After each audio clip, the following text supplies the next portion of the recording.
And my source tonight is the Secretary of State, who is in that room today, Marco Rubio. Thank you so much, Secretary Rubio, for being here. We just heard from President Zelensky. He said he does not think that he owes President Trump an apology for what happened inside the Oval Office today.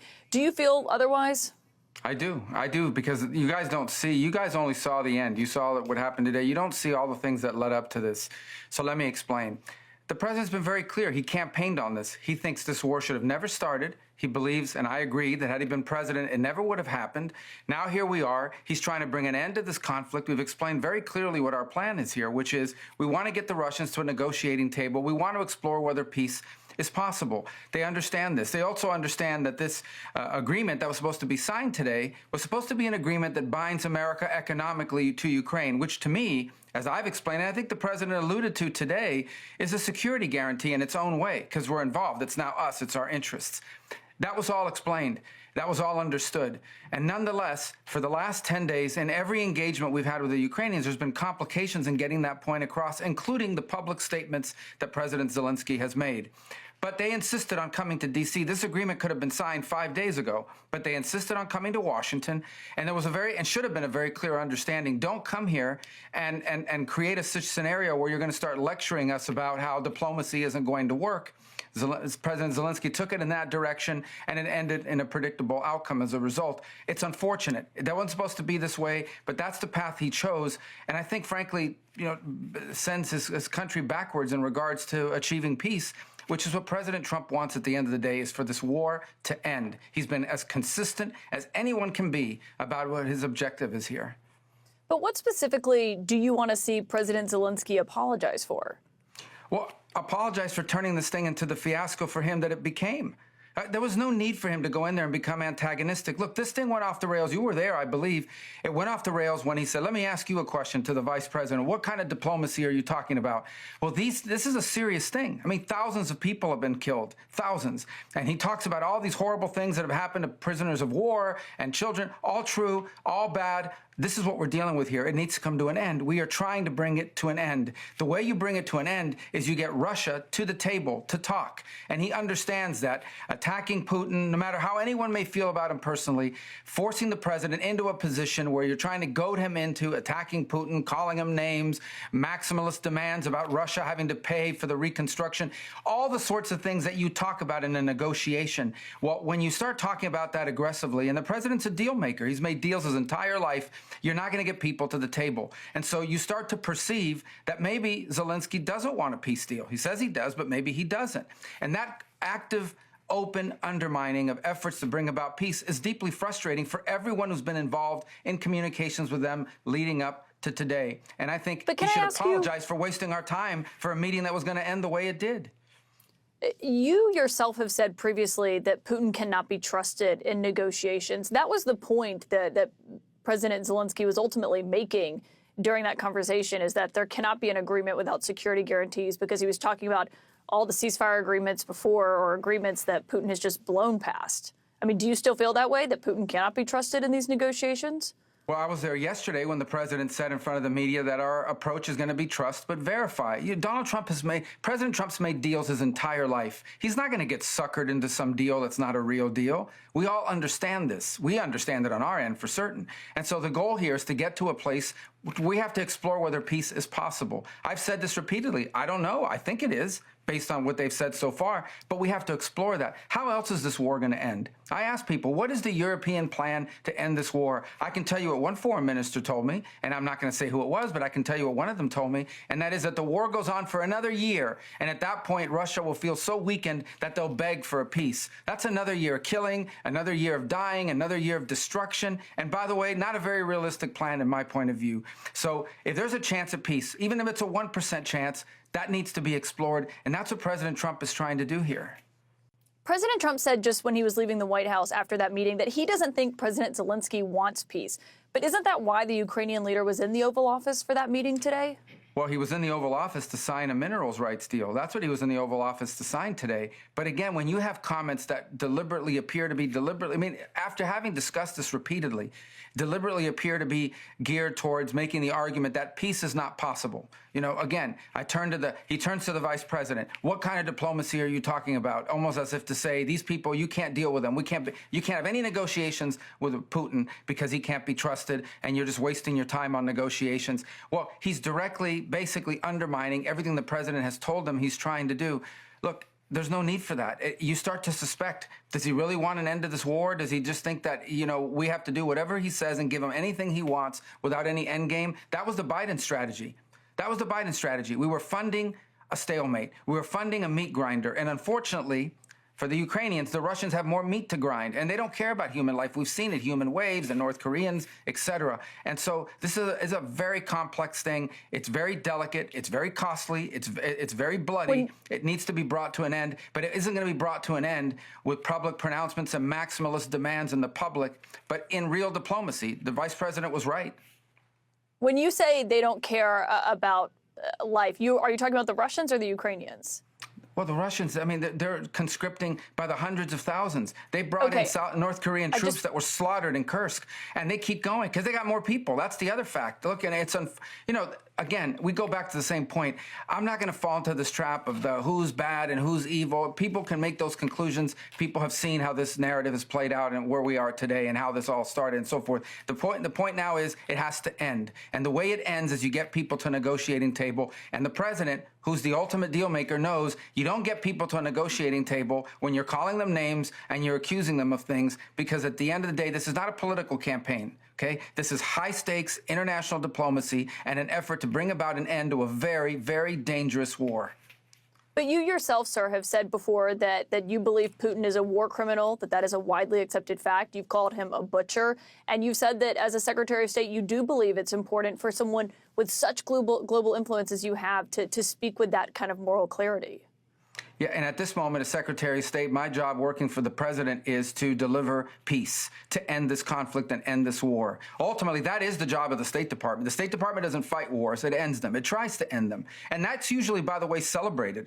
I mean, throughout history, I've watched presidents that bring about an end to wars and conflicts, and people celebrate that. They applaud it. I think we should be very proud and happy that we have a president whose prime objective is not to get into wars, but to prevent wars and to get out of wars. That is a very noble, laudable goal. Everyone should be applauding it, and he should be given the space to do that, not undermined by demands that he call Putin names or that we say things that impede the ability to conduct real diplomacy, as the vice president said today. To follow up on what you just said a moment ago, are you saying that you have doubts that President Zelensky wants this war to come to an end? What I have doubts about is whether he's willing to say and do the things that we need in order to get a negotiation. Again, you guys, this has been going on for 10 days. And, you know, to see things in the press saying we're not coordinating with the Ukrainians, that's absolutely false.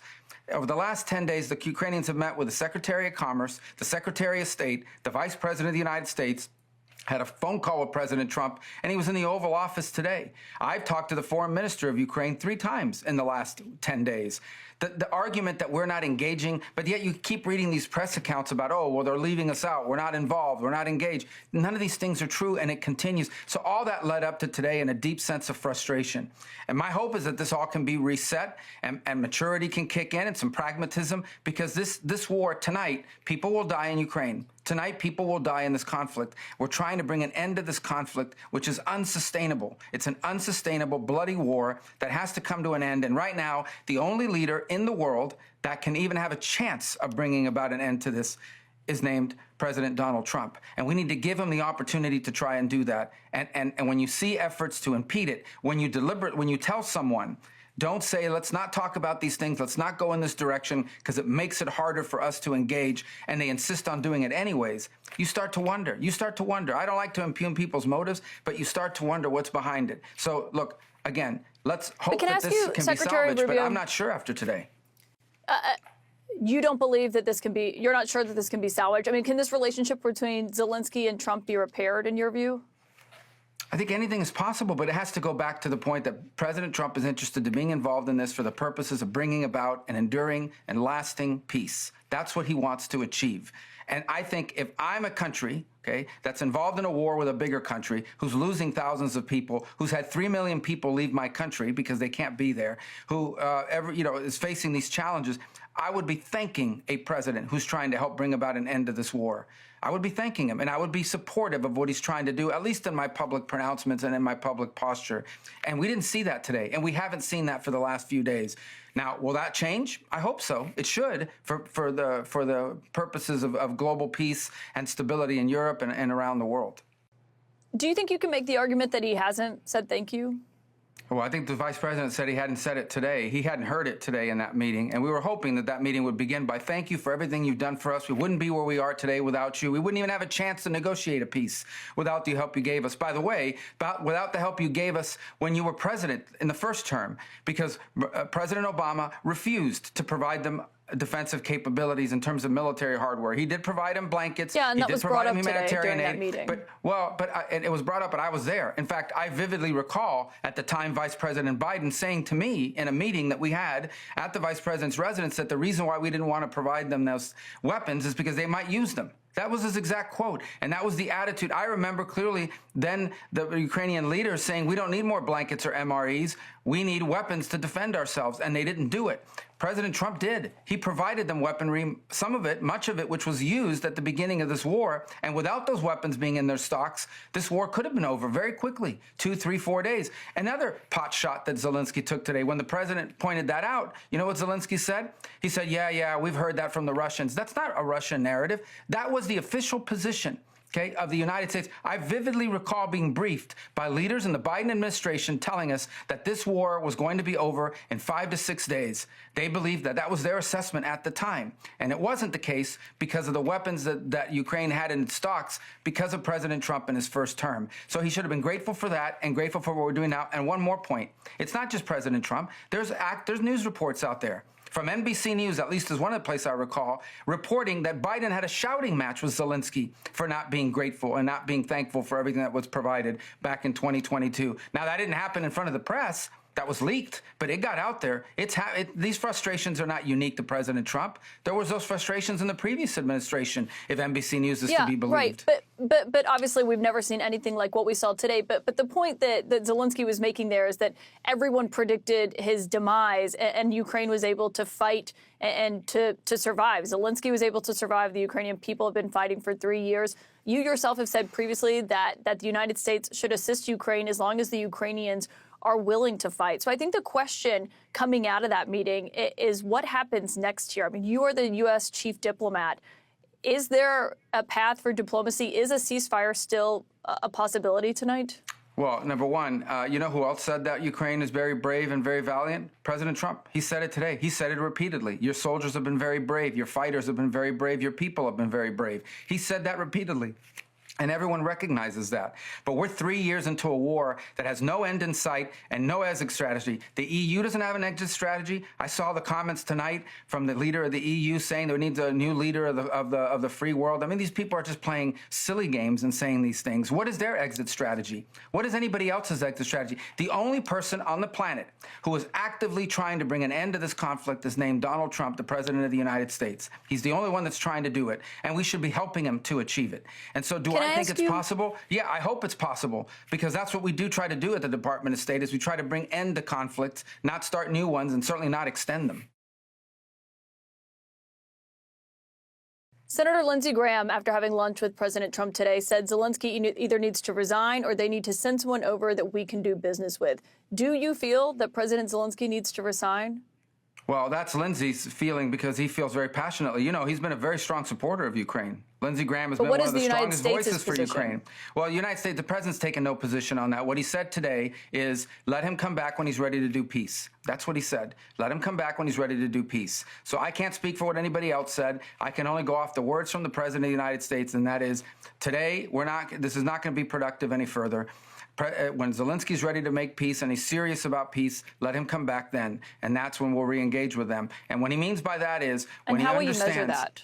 Well, I think it's everything I've said already, and that is, how are you going to get Vladimir Putin and the Russian Federation to a table to discuss even the opportunity, even to explore whether there's an opportunity for peace? You're not going to do it by calling them names. It makes everybody feel very good. You can pass resolutions. You can put out very strongly worded statements.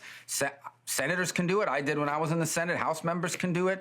Commentators can do it. And countries that have no real skin in the game can do it. But when you are the president of the United States of America and you're trying to bring about peace the way Donald Trump is trying to bring about peace, the only way to do it is you have to create space for people to come to the table and talk. And that is something we should all be applauding, not criticizing.